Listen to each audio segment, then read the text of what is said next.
Hello and welcome to Bit By A Grue, where we discuss tech, gaming, audio, and everything in between. So, what's new? Any updates from last time, folks? Yeah, I got a few updates from previous casts.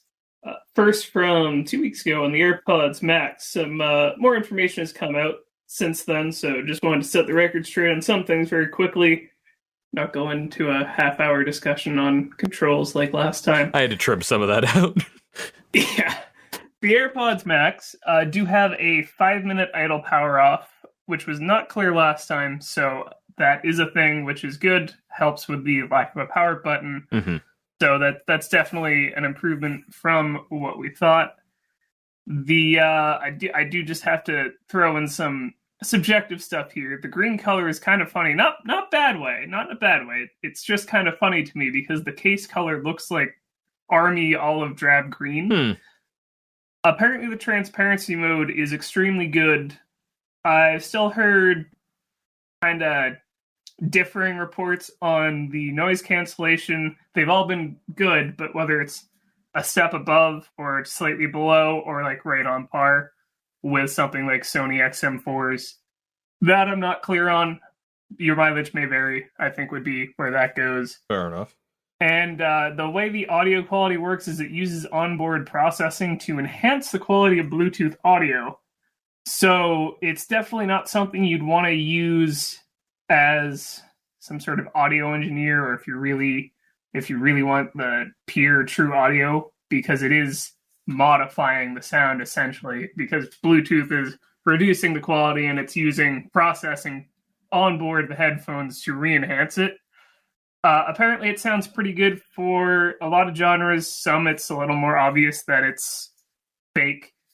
And finally, the spatial audio sounds interesting. I guess it's like if you're holding your phone in front of your face and you turn to the left, it changes how the audio sounds accordingly.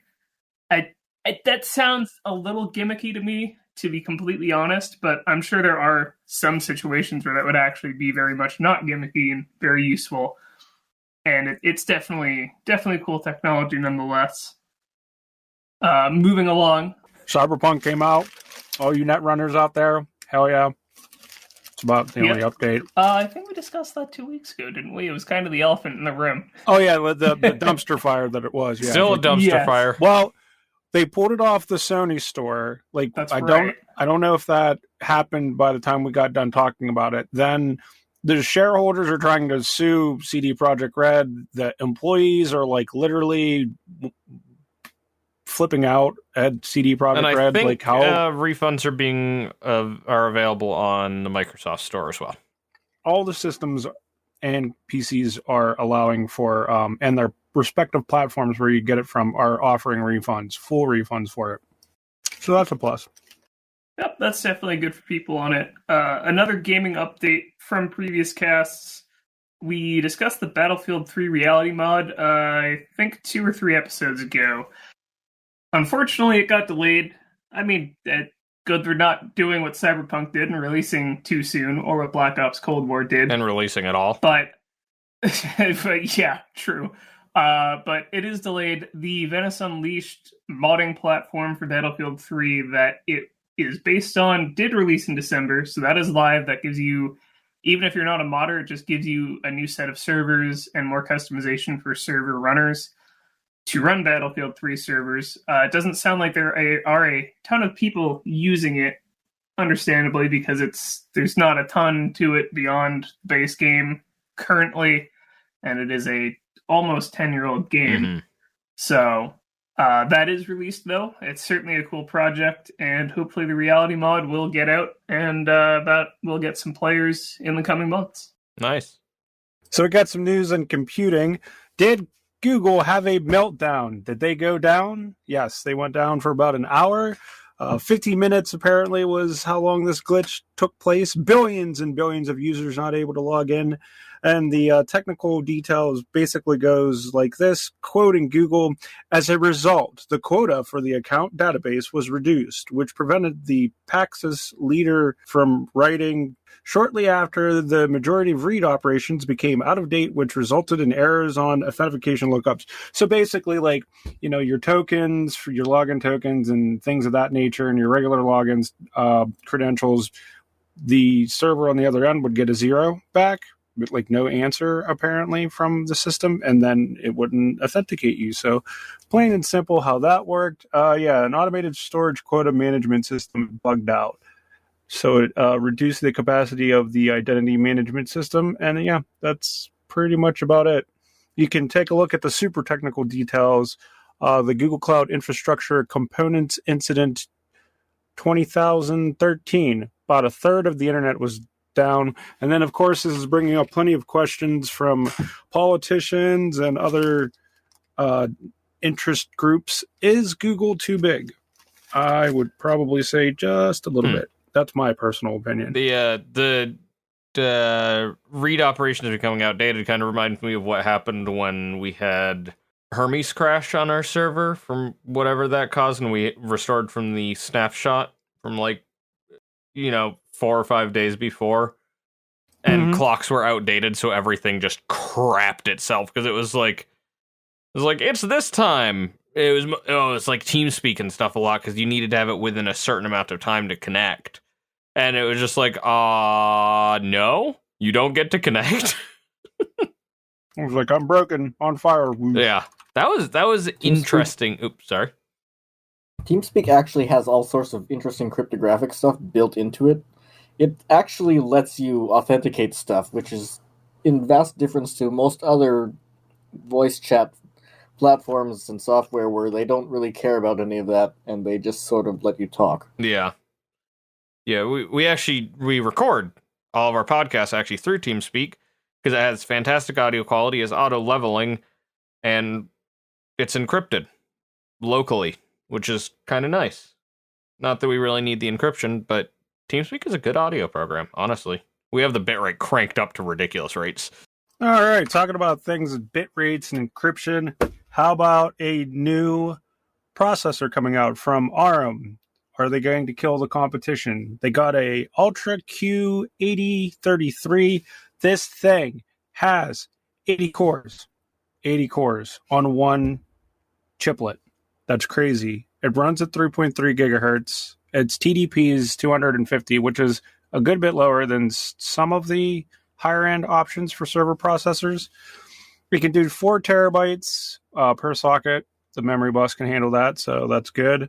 And I don't know. What do you guys think about it? Sounds pretty well armed to handle any computing tasks that come at it. If you had told me that ARM was going to take over the world 5 years ago, I would have laughed at you. If you told me that today, I would have believed you as well, because let's just say this. ARM has come a long way, and for the most part, the reason why I thought it was terrible in the past was merely because it was encumbered by a bunch of people who didn't really know what they were doing. Yeah. Now they're bought by NVIDIA, right? Yeah. So that might change. The hardware is there. It's just that for the long time, it's just been a bunch of people shoving it together with basically Java, which is kind of horrible in the compute sector. Isn't it just kind of horrible in general, actually? Yes. Ugh. I feel like it has its uses, but it definitely has its overuses as well. That's a good way of summing it up, honestly. I think what they're going for, obviously, with ARM, and always will be going for with ARM, is power to efficiency, like getting a lower power and having the highest type of efficiency. And of course, like we said about ARM, I think in one of our other episodes, it's the instruction set. Yeah, it's hyper efficient. It's a modern instruction set. Well, modern-esque. Right. One thing, can we get a 60 core processor that does 4.1 gigahertz or something? Because I'm loath to downgrade processor speed when there are things which are still single-threaded that require it. But at the same time, I want the yeet loads, of course. I mean, what server things run on single core, I guess, is what they're probably trying to figure out. Minecraft. Fair enough, right there. Let's see. The answer to that also is... Well, this just says... Do they have a boost frequency? Or no, it says up to 3.3, so that is their highest. Okay, so that's not going to be 3.3 gigahertz on 80 cores. That's going to be, you'll get 2 cores of 3.3, and generally they'll probably be closer to 1 at best. That's going to be for a massively parallel processing system. True. Because, also, shocker, the Q stands for the processor, the 80 stands for the amount of cores, and the 33 stands for 3.3 gigahertz. So, for instance, the Q3217, take a guess. Q3217. Oh, yeah, 33 cores and 17, 1.7 gigahertz. Yep. I mean, honestly, it's a better naming convention than like any other processor maker on the planet. AMD 6350 or whatever, and then the Intel's 10 whatever they got going on, 10,000 series just in general. Oh my god. I mean, Q, K. I honestly like just using Q, like increase the alphabet each iteration. You're going to get 26 years of iterations out of that, and it's just like, or even only 13 years before you have to loop back. And trust me, nobody's going to confuse a 13-year-old processor with the new processor when they're both at the A, especially since the first one is going to be like A423, and the second one's going to be A256 9.7. I have the best solution for all this. We just put the CPU names in hex, and that just be the end of it. The manufacturers give it a... No? Okay. It's a little bit of a throwback to the way that processors used to be named. A lot of the clone manufacturers, when they were cloning Intel processors, would also name them either off of their frequency or their equivalents to another model. Like Cyrex and didn't AMD for a while, since they had like a straight clone, like the K633 or whatever the case was. Forget the exact numbers, but yeah, AMD used to manufacture Intel compatibles, and amusingly enough, the 64-bit x86 instructor set, which is AMD 64 because they extended Intel's instruction set to make it. And meanwhile, Intel's sort of kicking themselves because they backed Titanium, and that didn't work. Uh-huh. Talking about things that don't work, do we have a lot more about SolarWind? So SolarWind, we were talking about them on one of the previous podcasts. They were the ones that got their system hacked. The hackers then took the tools from their system, and they suspected it was a state nation attack, aka the Russians. So this thing has gotten a bit more compounded. There was a software package called Orion that was compromised. Now, of course, Orion typically runs on a lot of the Fortune 500 business systems and a lot of the government systems. And what ended up happening is these hackers decided that they were going to slip code into Orion's updates. So every time the system would update, the hacks would get pushed right into it. The updates were pushed out to 18,000 customers and clients. Quote from Kim Peretti. She's part of a cybersecurity preparedness and response team from Aldson and Birds. She said, "We may not know the true impact for many months, if not more, if not ever," which is kind of true. If these hackers have these tools, they can pretty much pwn whatever they want. There was also apparently a hacker by FXMSP that the FBI really, really want for involvement in a few high-profile incidents. He offered people access to the update system of Orion via an exploit from 2017. SolarWind's update system was also accessible with a low-level password. The password was SolarWind123. So it either was updated by the hackers and then rolled out, or someone is really, really stupid at the cybersecurity firm. I'm going with, I hope the hackers broke in and then changed the password, because that would be a lot better. I mean, there also seems... what was it? Mm-hmm. The Trump's Twitter password was like MAGA 1, or Make America Great Again 1 or something. Yes. So honestly, I can't believe it. That's the same combination as my luggage.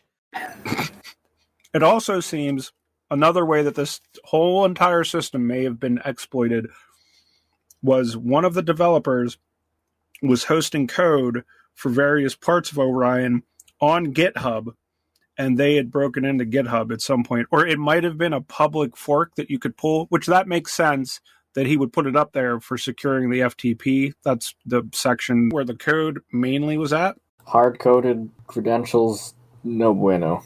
They also didn't they didn't pull the updates from the site after they discovered that they were basically farming out corrupted code and just screwing people over. So it's been mishandlings all the way down.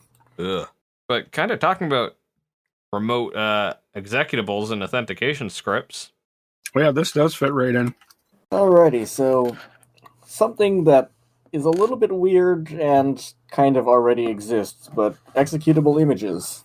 Daniel James Harper was poking around with the inner workings of a game called Pico 8, which is a fantasy 80s console, like a Commodore or something, that imports its software through PNG images. The truth of how this works is actually a little bit disappointing. It uses a steganographic trick to hide the data in the image under the 8th bit of the IDAT, or image data bytes. In practice, this makes a couple of the pixels a little bit of a weird color that you can barely see in a complex image. He decided to see if this thing would have any real-world applications on an everyday operating system rather than the fictional in-game one. He wrote a program to encode any arbitrary information into an image, and then wrote another program to decode information and compile it into an executable. But this is a little bit clunky and very impractical for any actual use. He rewrote it again and used a RAM disk this time so it doesn't have to create an executable with all of the headache that is associated with that. And then he set the PNG as an executable file format on his computer in one of the configs so that it would run his program instead of trying to open an image viewer. Oh. Ultimately, at the 1 byte or 1 bit per byte, the images for the payload would be enormous to encode anything because everything is gigantic these days. And without the existing software that he put in place, you can't really do anything with this. But at the same time, he sort of just rediscovered a method that people have been doing for decades now for hiding payloads and other things, and then just writing malware that opens it up on their own accord. You know what that story reminds me of? I remember back in my XP days, I think it was Internet Explorer 5, if you defined an HTML the size of an image, like out of the regular context of what the buffer could deal with, it would overflow, and you could actually, right after that, insert code. This was all on a regular HTML web page. You could put a reverse bind shell right after that in the HTML, and the computer would execute it. As soon as that image would load, boom, reverse bind shell on your computer. Of course, it's been patched out, but just some old wisdom right there. That was a problem with ActiveX more than Internet Explorer, even though they were kind of intertwined because Microsoft was pushing the browsers and desktop are the same thing. God. And then they got antitrust for it. Thank God. Yep. Yeah, that definitely took a very long time until they got locked out, or not locked out, but separated by that. If you try to buy a version of Windows in Europe right now, you'll actually see what is called the Windows N version, which does not include any of the Microsoft default stuff, and actually recommends some of their competing software, such as Firefox and Chrome for browsers, for example, just because the antitrust stuff happened and Europe was having none of that. I should have bought a European Pro N version. I think we all should have bought a European version of Windows. We all should have just moved to Europe. I agree. I am still willing to do that if you're up for it. Oh God, man. Next topic. Busy Beavers, the longest possible runtime. In 1936, Alan Turing developed an abstract rule set for a hypothetical computation machine designed to follow a finite number of operations which are stored in an infinite magnetic tape, able to advance and be rewritten infinitely in either the forward or backward directions. In order to produce a useful result, a Turing machine must eventually complete execution.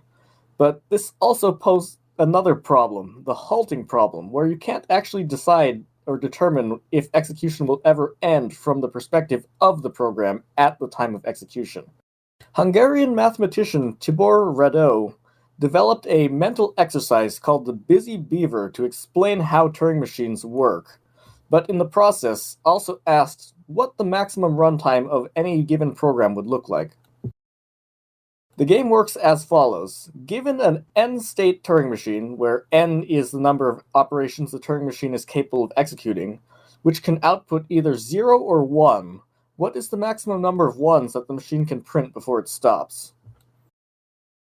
People have computed all possible Turing machines for machines with 1 to 4 instructions, but the complexity of this problem grows geometrically for a shape that us mere mortals can't comprehend. It begins like this, where for a B of 1, you have 1 instruction, so you can either have it move in a direction and write a 1, and then it will never read another 1, so it'll go on forever, which means that your instruction has to be stop executing. For a B of 2, that number would be 4. For a B of 3, that number would be 6. But where it gets really interesting is at a B of 5, where we don't actually know what the number is yet.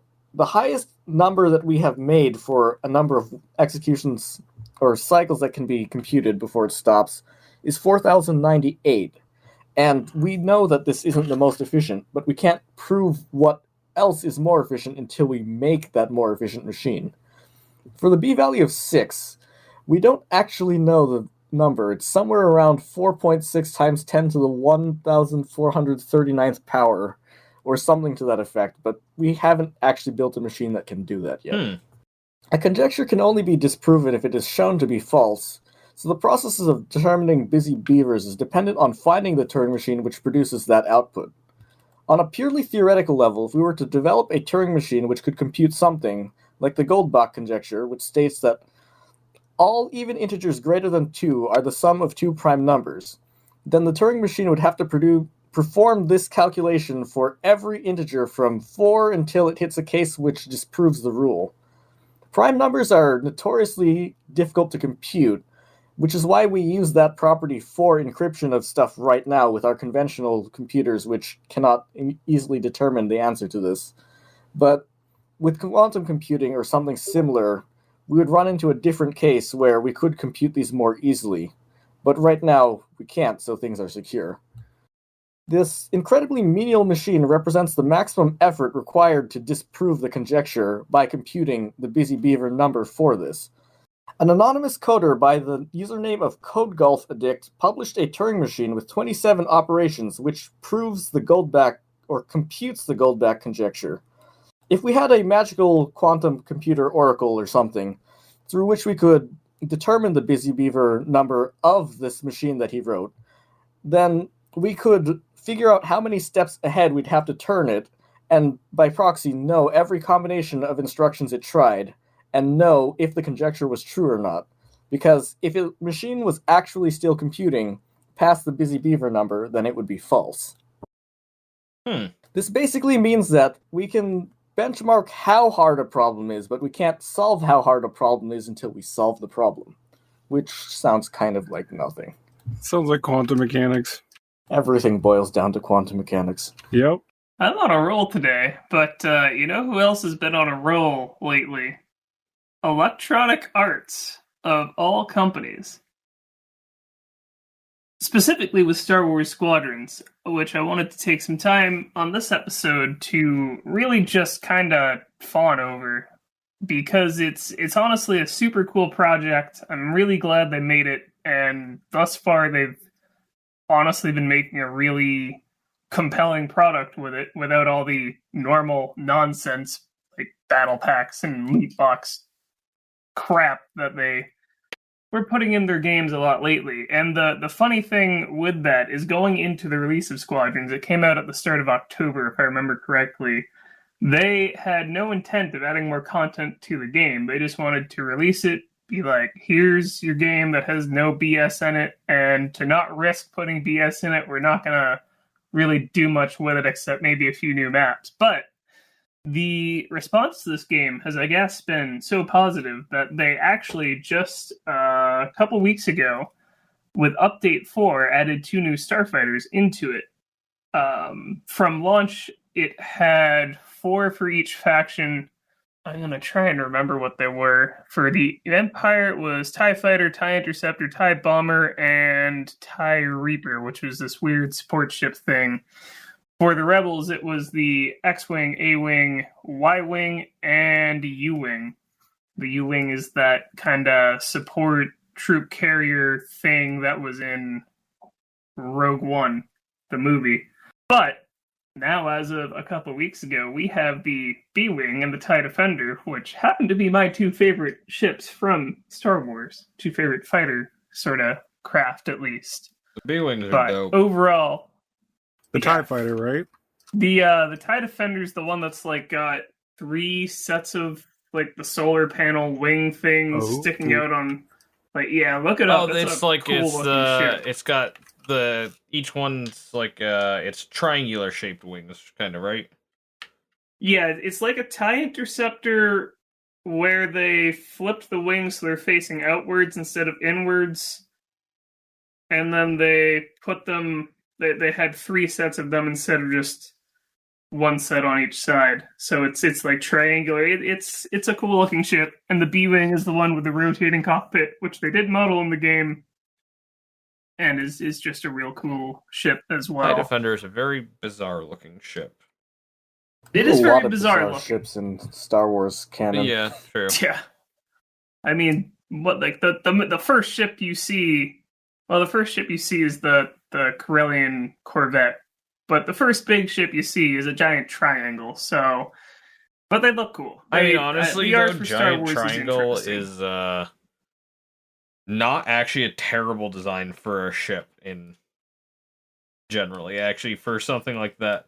Because you can load, you have a relatively small frontal profile, but you can still load a huge amount of weapon systems onto it. It's a good thing that space in Star Wars is flat, because it's basically navies and carriers. Otherwise, they would have an issue with that. True. Yeah. Though if you want really good sci-fi ship designs, The Expanse is almost certainly the best sci-fi show ever. I'm not going to go ahead and say best just offhand, but it is really good. I'm really enjoying the new season, by the way, except for the fact that they're releasing episodes weekly instead of just dumping them at once so I can binge them. Anyway, the physics and stuff in that are just, from what I understand it, because I'm a programmer, I don't know space physics.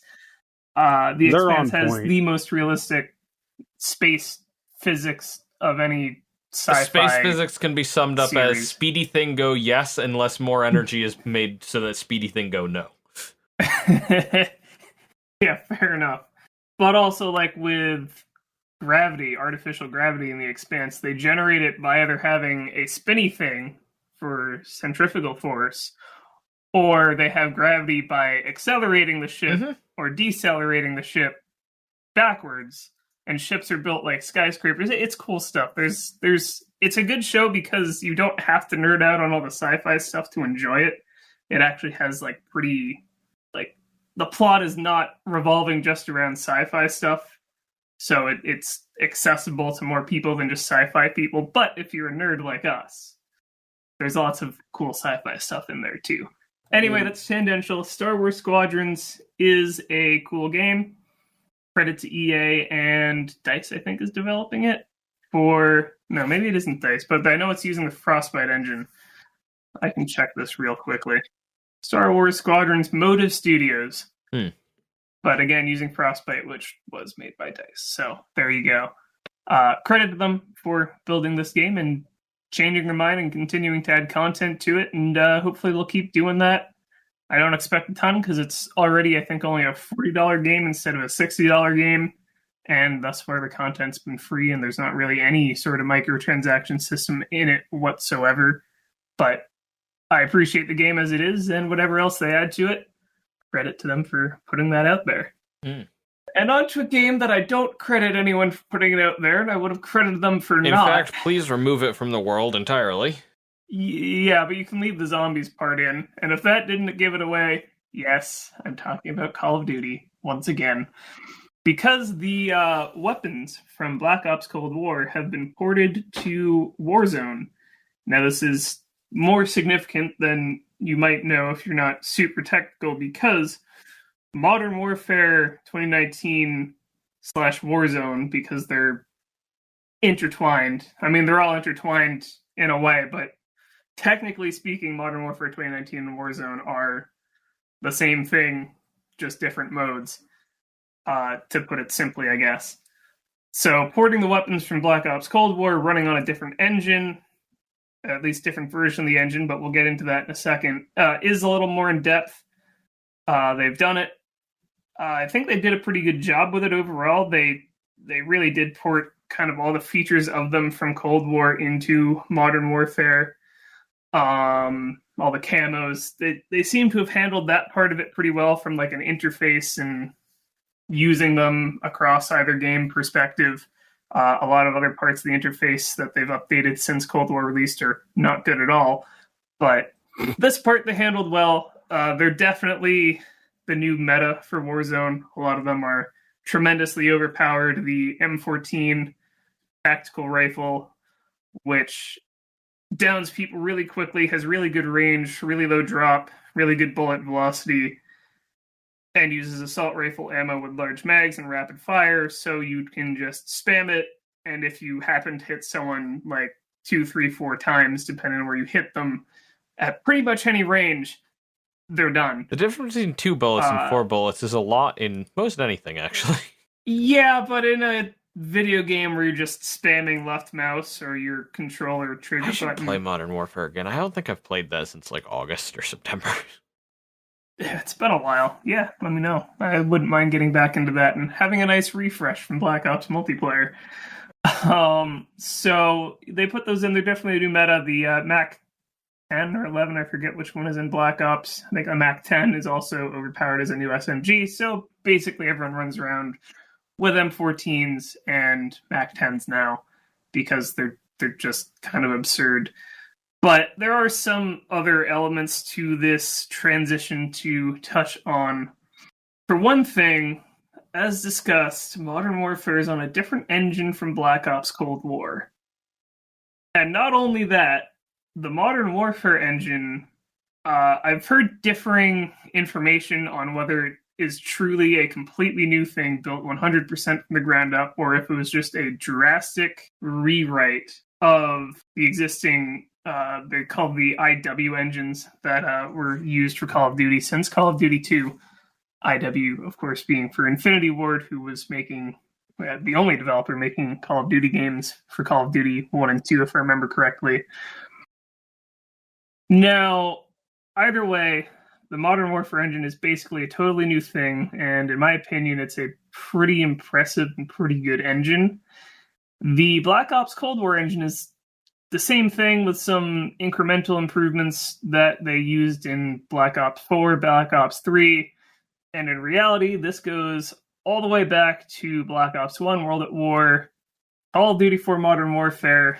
It was from COD 4 Modern Warfare to World at War, where Treyarch kind of split off and started developing that engine on their own in parallel to Infinity Ward making new versions for the games they made. And this all really goes back to the id Tech 3 engine, which is from like 1999, that was used for Call of Duty 2, or rather was used for Call of Duty 1. Infinity Ward made the IW engine based off of it for Call of Duty 2, and it went from there. So in other words, to make the short story long, Black Ops Cold War is essentially a ton of makeup on a pig from 1999. Yep. And this ties into the weapons being moved over because it is hilarious, and if you're Activision, it should be very embarrassing how when you take assets from your brand new game and port them to the game that is now a year old, they are so much better in every way. And I'm not just talking about gameplay, because that's just adjusting stats, and we'll get into why they're so good in Warzone in a second. But they look better. They sound better. Aiming down sights and just using them in the game. Again, not in a gameplay sense, just how it looks and how it like feels to use them is so much better in the game that is a year old that they are no longer actively promoting, although they're still actively promoting Warzone. It's just so absurd to me. Money grab.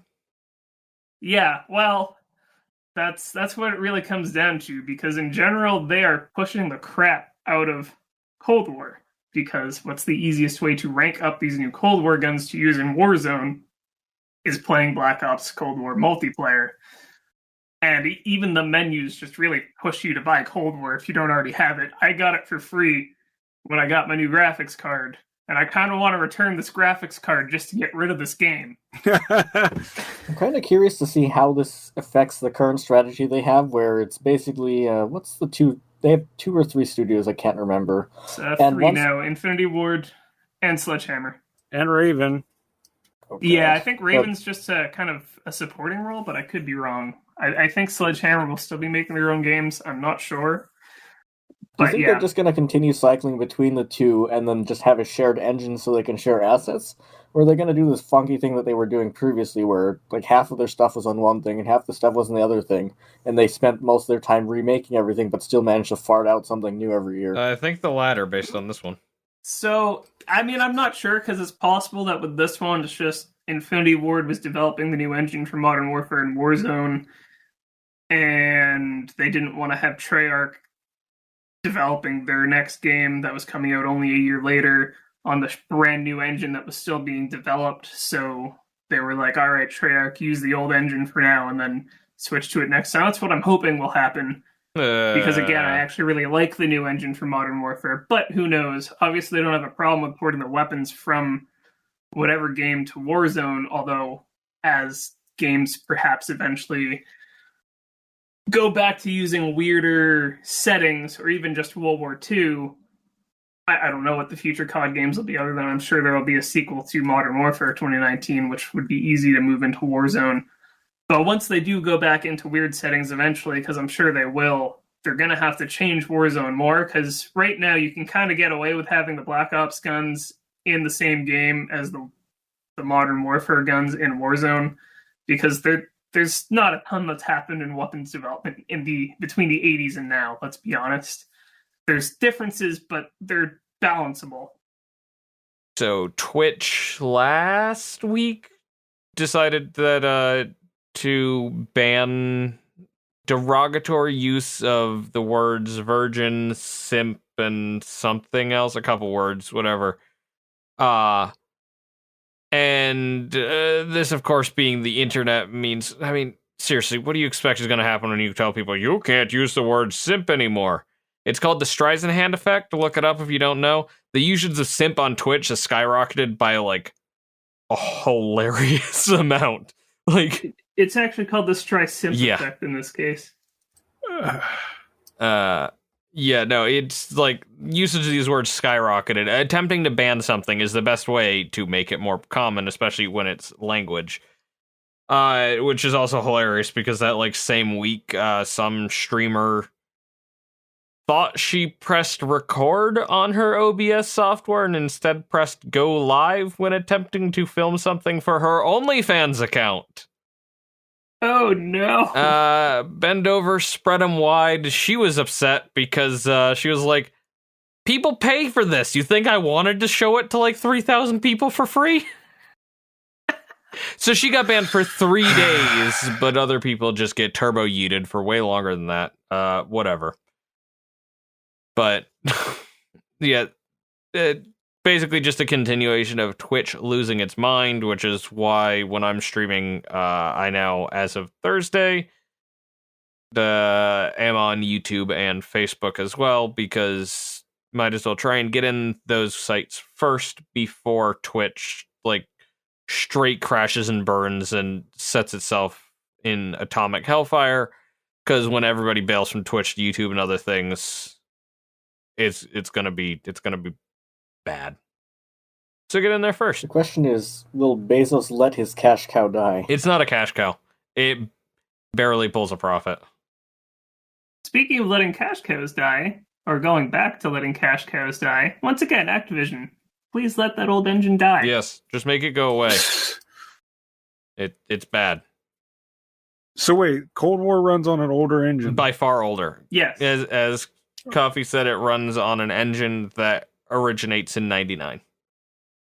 Oh, that explains a lot. I didn't pay much It's been attention to updated, but it's been procedural updates like from 1, 2, 3, 4. Like it's been getting updates, whereas Modern Warfare 2019 ran on Engine 7, which was totally new from scratch. I think it was IW8. Yeah, it was either. And that's just from Wikipedia. I don't know if it's true, but either it was a very, very, very, very, very drastic rewrite of previous IW engine versions, or it was literally just completely new, built from scratch. I've heard both. I don't know what's true. It might be kind of a mixture of the two, where it's kind of a Theus's ship, or in this case, Theus's engine problem, where they might have.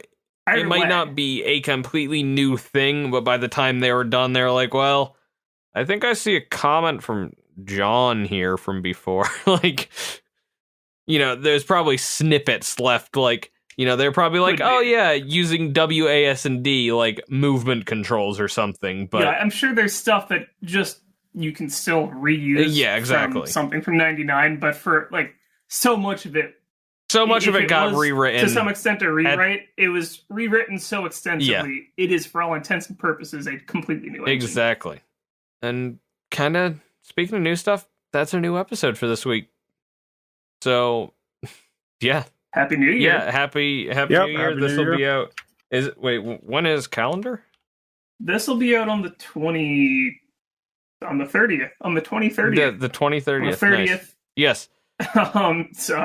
So it'll be out on the 30th. So a happy New Year to you guys. Hopefully 2021 is a better year than this year has been, as opposed to just being a 2020 with a +1 to hit. But we can't let the year end, because if we let the year end, then we'll be admitting that 2021. I'm done. Oh geez. Have a good one, guys.